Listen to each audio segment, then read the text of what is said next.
একটি জাহাজের ড্রোন হামলা, তার জবাবে বিমান হামলা, এরপর পাল্টাপাল্টি ক্ষেপণাস্ত্র ও ড্রোন হামলায় মাত্র কয়েকদিনের ব্যবধানে 17 জুনের যুদ্ধবিরতির সমঝোতা কার্যত ভেঙে পড়ার মুখে। হরমুজ প্রণালীকে ঘিরে শুরু হওয়া উত্তেজনা কিভাবে আবার নতুন করে যুক্তরাষ্ট্র ও ইরানকে সামরিক সংঘাতের দিকে ঠেলে দিল, চলুন আল জাজিরার প্রতিবেদনের আলোকে এই বিষয়ে বিস্তারিত জেনে নেওয়া যাক। ঘটনা শুরু হয় 23 জুন। হরমুজ প্রণালীতে যুদ্ধের কারণে আটকে পড়া বাণিজ্যিক জাহাজগুলোকে নিরাপদে সরিয়ে নেওয়ার জন্য জাতিসংঘ একটি মাস্টার প্ল্যান সাজায়। ইরান ও ওমানের জলসীমার মধ্য দিয়ে দুটি সম্পূর্ণ নতুন নৌপথের ঘোষণা দেয় সংস্থাটি। কিন্তু বাদ সাধে তেহরান। ইরান এই পরিকল্পনা সরাসরি প্রত্যাখ্যান করে সাফ জানিয়ে দেয়, তাদের সাথে কোনো রকম আলোচনা না করেই জাতিসংঘ নিজেদের মতো এই নৌরুট ঘোষণা করেছে, যা তারা মেনে নেবে না।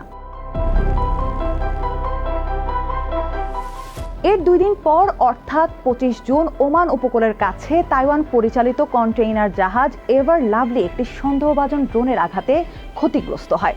মার্কিন গোয়েন্দাদের দাবি এটি ছিল একটি ইরানি ড্রোন। যদিও সৌভাগ্যবশত জাহাজের কোনো নাবিক এতে আহত হননি, তবুও ঘটনাটি উত্তেজনা আরও বাড়িয়ে দেয়।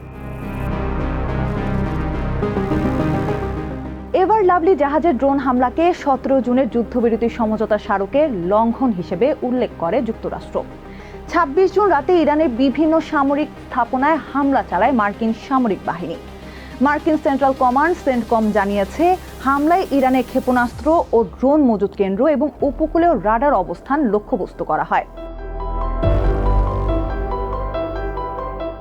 মার্কিন হামলার পর ইরানও দ্রুত পাল্টা জবাব দেয়। Islamic Revolutionary Guard Corps IRGC জানায়, তারা ওই অঞ্চলে মার্কিন বাহিনীর উপর হামলা চালিয়ে তার জবাব দিয়েছে।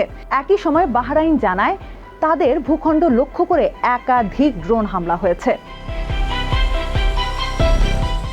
একই দিন হরমুজ প্রণালীতে পানামা পতাকাবাহী তেলবাহী ট্যাঙ্কার কিকু অজ্ঞাত একটি ড্রোনের আঘাতে ক্ষতিগ্রস্ত হয় বলে জানায় যুক্তরাজ্যের মেরিটাইম ট্রেড অপারেশন। সেন্টকমের দাবি, এটি ছিল একটি ওয়ান ওয়ে অ্যাটাক ড্রোন।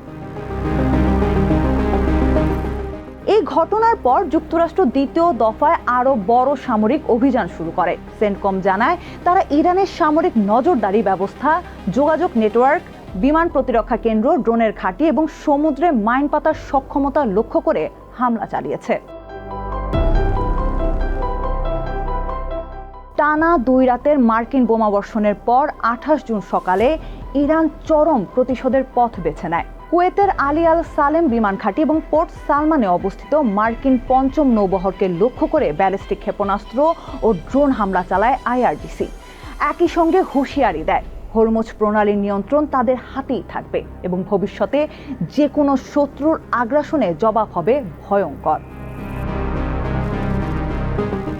মাত্র 5 দিনের এই ঘটনাগুলো প্রমাণ করে মধ্যপ্রাচ্যের দাবার বোর্ডে শান্তির চুক্তিগুলো কতটা নাজুক।